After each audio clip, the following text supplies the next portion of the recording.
तो चलिए दोस्तों, मैं फिर से आप लोगों के सामने एक बेटी विवाह गीत लेकर आई हूँ। तो आप लोग लास्ट तक जरूर सुनिएगा और अच्छा लगे तो एक लाइक शेयर कमेंट करना ना भूलिएगा और लास्ट तक जरूर सुनिए। तो चलिए मैं सुनाती हूँ।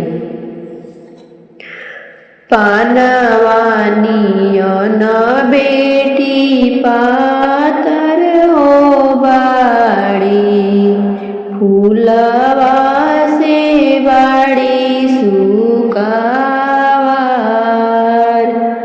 पानवानी न बेटी पातर हो बाड़ी, फूलों से बाड़ी सुकावार।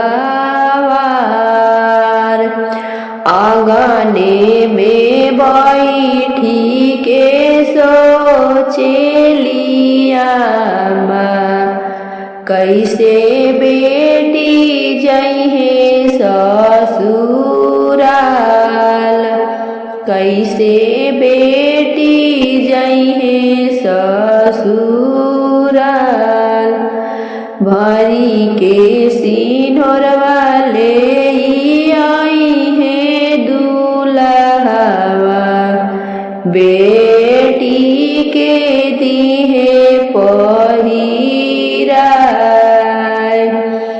भरी के सिंहरवा ले आई है दूल्हवा, बेटी के दिहे पहिराय।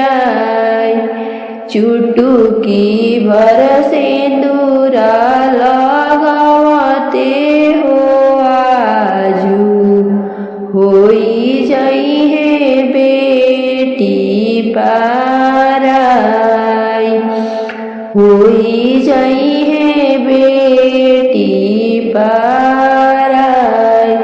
नव महीना बेटी कोखिया में रखनी, तना मेहना सहनी हजार, ताना मेहना सहनी हजार।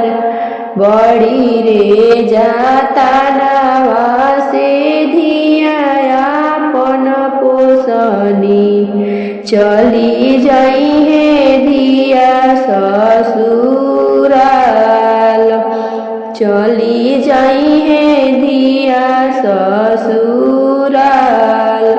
हरे हरे बासावा से माड़ावा छवाई, लगी गईले लाले हो हार, लगी गईले लाले हो हार। गोदिया बैठाई बाबा करे कन्यादानवा, पूजे कांचन थाल। गोदी बैठाई बाबा